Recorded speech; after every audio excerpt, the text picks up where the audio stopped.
Olá, Pai do Senhor, estamos continuando aqui a ler o livro Uma Vida com Propósito, e hoje é dia 30, formados para servir a Deus. Claro que hoje não é dia 30, né? Hoje já estamos em março, porque o mês de fevereiro estamos seguindo, estamos no ponto 30, no capítulo 30, seguindo até 40 dias. Nós vamos até dia 12 de março, fazendo essa leitura de capítulo por capítulo e fazendo meditação. Minha vida foi transformada na primeira vez, foi a razão de me chamar missionária, e nessa segunda agora Deus está fazendo uma obra na minha vida, continuando a obra dele maravilhosa, fazendo a transformação, aumentando minha comunhão com ele. Eu tenho aprendido bastante, isso tem sido bom. E dessa vez agora gravando o vídeo, passando para você, para que você possa ser rico e abençoado. Capítulo 30, dia 30, formados para servir a Deus. Você foi formado para servir a Deus. Deus formou cada criatura neste planeta com uma qualificação especial. Alguns animais correm, outros saltam, alguns nadam, outros escavam e alguns voam. Cada um tem um papel especial a desempenhar conforme moldado por Deus. O mesmo ocorre com os seres humanos. Cada um de nós foi concebido ou formado com exclusividade para a realização de determinadas tarefas. Antes de arquitetos projetarem um novo prédio, eles primeiro perguntam: para que propósitos? Como será usado? A função pretendida será determinada o formato do prédio. Antes de Deus criar você, Ele decidiu que papel queria que você desempenhasse no mundo e o moldou com as características essenciais ao cumprimento dessas tarefas. Você tem a constituição porque foi conformado para exercer um ministério específico.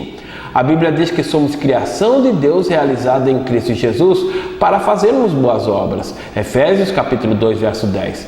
A palavra poema vem do grego, que também é traduzido por criação, manufatura. Você é uma obra de arte feita manualmente por Deus. Não é um produto de linha de montagem em série, feito sem nenhum cuidado especial. Você é uma obra-prima original, exclusiva e criada sob medida. Deus propositadamente o formou para que você o servisse de um modo que tornasse seu ministério singular. Ele cuidadosamente misturou o coquetel do DNA que o criou. Davi louva ao Senhor por essa magnificância personalização. Tu fizeste tudo com delicadeza, as partes interiores do meu corpo e as unistes no ventre de minha mãe. Obrigado por nos teres feito de maneira tão maravilhosamente complexa. O teu trabalho é maravilhoso. Salmos capítulo 14, 139, verso 13 e 14. Como disse Ethel Walters, Deus não cria com sucata. O Senhor não apenas o moldou antes do seu nascimento, mas planejou cada dia de sua vida para favorecer o processo de formação. Davi continua: cada dia da minha vida foi registrado no teu livro, cada momento foi determinado antes mesmo que um só dia houvesse passado. Salmo 139, verso 16. Isso significa que nada em sua vida é significante. Deus usa tudo o que acontece visando moldá-lo para o ministério e torná-lo habilitado para a obra do Senhor. Deus jamais desperdiça alguma coisa. Ele não lhe daria habilidades, interesses, talentos, dons, personalidade e experiência de vida, a menos que pretendesse usá-los para a glória dele. Identificando e compreendendo esses fatores, você pode descobrir a vontade de Deus para a sua vida. A Bíblia diz que você é maravilhosamente complexo. Você é uma combinação de múltiplos fatores. Para ajudar a lembrá-lo de 5 desses fatores, criei um acróstico simples: forma, as letras da palavra forma. Neste capítulo e no próximo, conheceremos esses 5 fatores e em seguida explicarei como descobrir e usar a sua forma, como Deus lhe dá forma para o ministério. Toda vez que Deus lhe dá uma missão, Ele nos capacita com o que precisamos para realizá-la. Esta combinação sob medida de sua capacidade é a forma: formação espiritual, O de opções de coração, R de recursos pessoais, M de modo de ser e A de área de experiência. Forma, esclarecendo sua forma espiritual. Deus dá a cada cristão dons espirituais para serem usados no ministério. Romanos 12, 4 a 8. São habilidades especiais, exclusivas dos que creem. concedidas por Deus para que o sirvam. A Bíblia diz: quem não tem o Espírito de Deus não pode receber os dons que vêm do Espírito. 1 Coríntios 2,14. Não podemos adquirir dons espirituais, nem mesmo merecê-los, por isso são chamados dons. Eles são a expressão da graça de Deus para conosco. Cristo generosamente repartiu seus dons conosco. Efésios 4:7. Não é você quem escolhe os dons que gostaria de ter, é Deus quem o determina. Paulo explica: é o mesmo e único Espírito Santo quem distribui esses dons.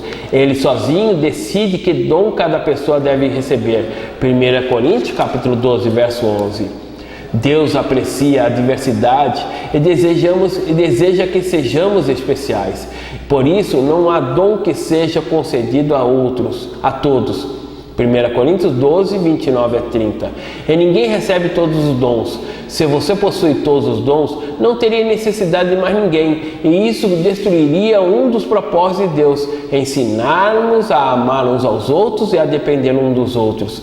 Seus dons espirituais não foram concedidos para seu benefício, mas para benefício dos outros.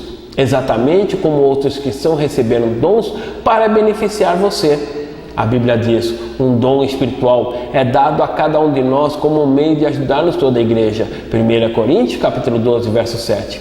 Deus planejou dessa forma para que necessitássemos uns aos outros. Quando usamos nossos dons em conjunto, todos são beneficiados. Se os outros não usarem os dons, você será frustrado. E se você não usar os seus dons, eles serão frustrados. Por isso, foi-nos dado ordem para descobrir e desenvolver os dons espirituais. Você já parou para descobrir os seus dons espirituais? De nada vale um dom não descoberto. Toda vez que esquecemos essas verdades básicas sobre os dons, ocorrem problemas na igreja. Dois problemas comuns são a inveja de dom e a projeção de dom. O primeiro ocorre quando comparamos nossos dons com os outros cristãos e nos sentimos insatisfeitos com o que Deus nos deu, tornando-nos ressentidos e ciumentos de modo em que Deus usa os outros. O segundo ocorre quando esperamos que alguém tenha nossos dons, faça o que fomos chamados para fazer e se sinta entusiasmado quanto a nós a respeito desse dom. A Bíblia diz: há diferentes tipos de serviços na igreja, mas é ao mesmo Senhor que estamos servindo. 1 Coríntios 12, 5. Os dons espirituais são às vezes exageradamente enfatizados, contribuindo para a negligência de outros fatores que Deus utiliza a fim de preparar para o serviço. Os dons espirituais revelam uma chave que nos permite descobrir a vontade de Deus para o nosso ministério, mas eles, em particular, não formam um quadro completo. Deus também formou você de 4 outras maneiras. Atentando para as opções do coração. A Bíblia usa o termo coração para descrever o conjunto de desejos, esperanças, interesses, ambições, sonhos e afeições que você possui. O coração representa a fonte de todos os estímulos, o que você gosta de fazer e o que mais lhe interessa. Ainda hoje, usamos as palavras nesse sentido quando dizemos: eu te amo de todo o meu coração. A Bíblia diz: assim como a água reflete o rosto, o coração reflete a quem somos nós. Provérbios 27:19. Seu coração revela o você verdadeiro, o que você verdadeiramente é, não o que os outros pensam que você é ou o que as circunstâncias o façam ser. Seu coração determina o porquê de você dizer as coisas que diz, sentir-se como se sente e agir de forma como age. Salmo 34:7 e outros versículos. Fisicamente, cada um de nós tem um batimento cardíaco único, assim como temos impressões digitais e padrões de íris e de voz regulares. Cada oração bate de maneira diferente. Impressiona saber que, apesar dos bilhões de pessoas que já viveram, ninguém jamais teve um batimento cardíaco exatamente igual ao seu. Do mesmo modo, Do mesmo modo, Deus concedeu a cada um de nós um compasso emocional único, que dispara quando pensamos em assuntos, atividades e circunstâncias que nos interessam. Instintivamente, importa-nos com algumas coisas e desconsideramos outras. São pistas sobre onde deveríamos estar servindo. Outra palavra para o coração é paixão. Existem certos assuntos que despertam nossa paixão, enquanto outros são indiferentes. Algumas experiências nos entusiasmam e prendem a atenção, enquanto outros nos desanimam e entendiam profundamente. Elas revelam a natureza do nosso coração. Enquanto você crescia, deve ter descoberto que se interessava intensamente por alguns assuntos que não despertavam o menor interesse em sua família. De onde vieram esses interesses? Vieram de Deus. Ele tinha um propósito em lhe dar esses interesses inatos. Seu compasso emocional é a segunda chave para a compreensão de sua capacitação para o serviço. Não ignore esses interesses. Tente descobrir como podem ser usados para a glória de Deus. Há uma razão para que você goste de fazer essas coisas. Há uma razão para que você goste de fazer essas coisas. A Bíblia nos manda continuamente servir a Deus de todo o coração, Deuteronômio 11:13. Ele quer que você o sirva apaixonadamente e não por obrigação. As pessoas raramente se destacam em tarefas que não apreciam ou que não lhe despertem paixão. Deus quer que você use os interesses naturais para servir a Ele e aos outros. Atentar para os impulsos internos pode indicar um ministério que Deus pretende que você desenvolva. Como você sabe quando está servindo a Deus de coração? O primeiro sinal é revelador, é o entusiasmo. Quando você está fazendo o que gosta de fazer, ninguém precisa motivá-lo, desafiá-lo ou inspecioná-lo. Você o faz com prazer. Não precisa de recompensas, aplausos ou pagamentos, porque ama servir dessa forma. O oposto também é verdade. Quando você não se entusiasma com o que faz, é facilmente desestimulado. A segunda característica de quem serve a Deus com o coração é a eficiência. Quando você faz o que Deus o condicionou a gostar de fazer, você se torna bom nisso. A paixão leva à perfeição. Se você não dá importância a uma tarefa, é improvável que se destaque nela. Em contrapartida, os maiores realizadores em qualquer campo são movidos pela paixão e não pelo lucro ou obrigação. Todos já ouvimos dizer: arranjei um emprego que eu odeio para ganhar bastante dinheiro, então um dia vou deixá-lo para fazer o que gosto. Isso é um grande erro. Não desperdice a vida num trabalho que não combine com o que há em seu coração. Lembre-se, as maiores coisas da vida não são as coisas. Aquilo que é significativo é muito mais importante que o dinheiro. O homem mais rico do mundo certa vez afirmou: uma vida simples no temor do Senhor é melhor que uma vida rica com uma tonelada de inquietações. Provérbios 15:16. Não se conforme em apenas alcançar uma boa vida, porque uma boa vida não é boa o suficiente. No final das contas, ela não satisfaz. Você pode ter muito do que viver e ainda assim não ter para que viver. Em vez disso, almeje uma vida melhor. Servir a Deus de acordo com o que está em seu coração. Descubra o que você gosta de fazer, o que Deus lhe pôs no coração. Então faça isso para a glória do Senhor. 30º dia, pensando sobre o meu propósito de vida. Um tema para reflexão. Fui formado para servir a Deus. Um versículo para memorizar. Deus age por intermédio de homens em maneiras diferentes, mas é o mesmo Deus que atinge seus propósitos mediante todos eles. 1 Coríntios 12:6. Uma pergunta para meditar. De que modo posso me ver servindo outras pessoas e gostar disso? Bom, o tema de hoje é bastante gostoso, né? Porque continua a falar sobre serviço.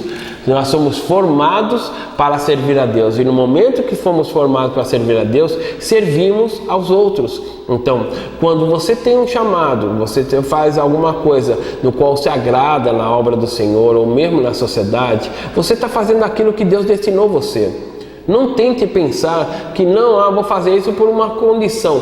Quando você faz alguma coisa que não gosta, por uma condição desejável, ou de repente uma consequência, essa consequência não acontece. É por isso que muitas pessoas trabalham em algumas coisas e não têm sucesso. Trabalham a vida inteira e não têm sucesso. Outras trabalham em coisas no seu lazer Eu conheci já pessoas que largaram sua profissão de empresário para ser músico, andarilho na rua e ganhava menos, mas tinha muito mais satisfação pessoal do que ter muito dinheiro. E isso você descobre com o tempo. Não, quando tiver muito dinheiro eu vou ser feliz. Não existe isso.